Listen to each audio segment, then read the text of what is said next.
Hello, this is Randy, and welcome back to Brain Break with Randy and Keitho. I wanted to tell you about one of the more enjoyable things I did when I was living up in Vancouver with my family as a boy.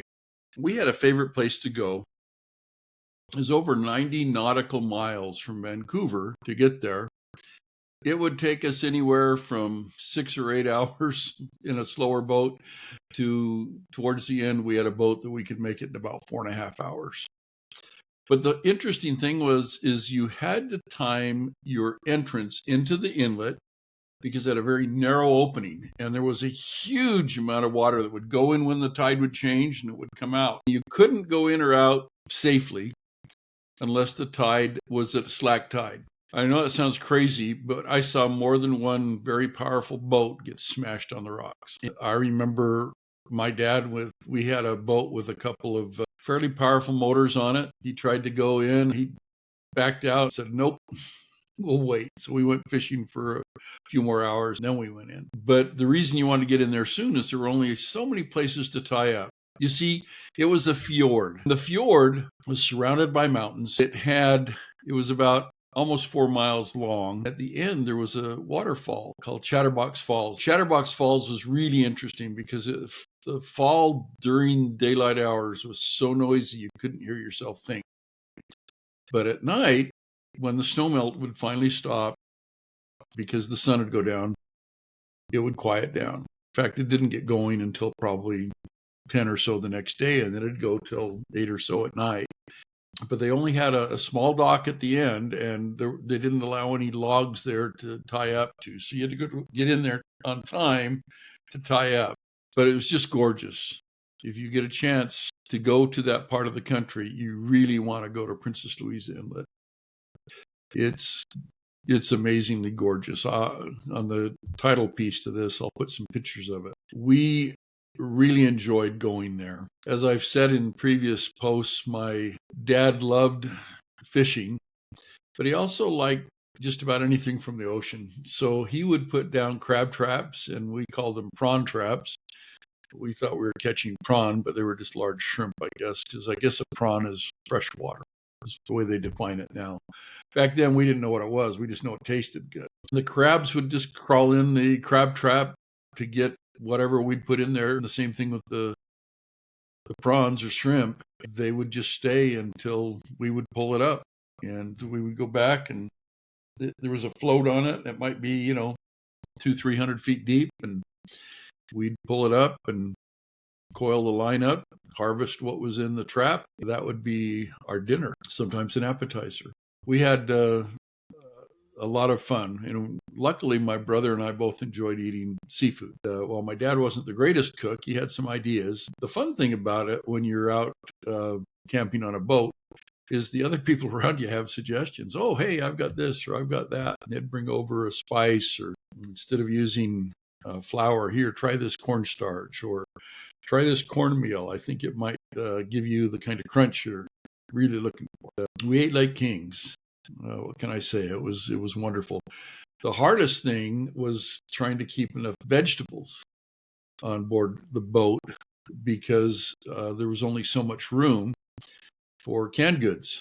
And you could take some lettuce, some tomatoes, some potatoes, but everything mostly was canned goods after a while. We took eggs, and when we could, we'd go into Nanaimo or some small port and walk to the general store and buy more eggs and some milk and bread. After a while, we started doing sourdough, and there was a gentleman that we met that gave us some sourdough starter that he swore was from the gold rush times. So, it was 120 some odd years old when we got it from him in the 1970s, maybe 115 years old. But because 1847 or whatever it was, 1849. Anyway, I don't know the dates exactly. But boy, that stuff was so much better than what we had. So we kept that alive for several years. I don't remember what happened if we didn't take it with us on a vacation or something, but came back and it died. All kind of mourned because we weren't going to meet that guy again. But it was very generous of him to share that with us. If you don't know much about sourdough starter, check it out. It's pretty interesting stuff. You basically put a little flour and some water, maybe a little sugar. You leave your bottle open. The spores will land in there and they start fermenting. My daughter is now cooking almost exclusively sourdough. She makes pancakes and breads and everything. It's pretty exciting. Our trips were pretty fun. We caught mostly salmon because my dad just loves salmon. The way you'd get the salmon is they had these big flashers, 18 inches or so, and these things were like this wide. When you would troll them behind the boat, they would flip.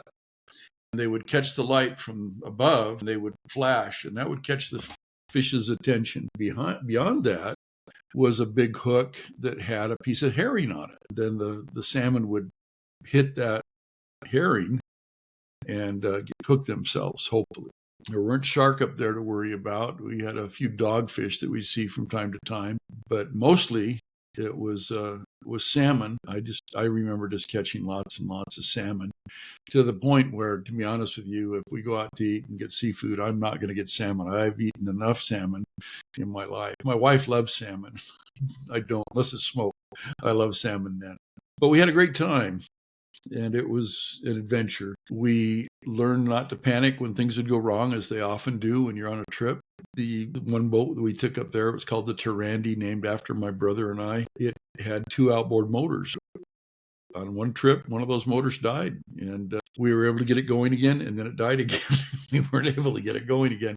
So we had to come literally from Alaska all the way back down to Vancouver, which is normally several days. It took us at least twice as long because we were going on one engine. We were still taking our time to fish and enjoy the trip, but there was a little bit of worry because we've got to get that engine fixed. We finally did get it fixed, but we had to wait till we got back to Vancouver. But it's fun trip. I'm glad I had those experiences. I wish I could have shared them all with my children as I became a father, but I'm sure glad that my dad was able to share them with my brother and I. Thank you so much for joining me again and letting me tell you a few more stories about my adventures as a boy. Thanks again for joining me for this edition of Brain Break with Randy and Keitho. Please like and subscribe. Tell us what you like, what you don't. If you'd rather hear more stories about one thing or another, we'd appreciate the guidance. If you can, tell your friends about us. Have a great one. Thank you.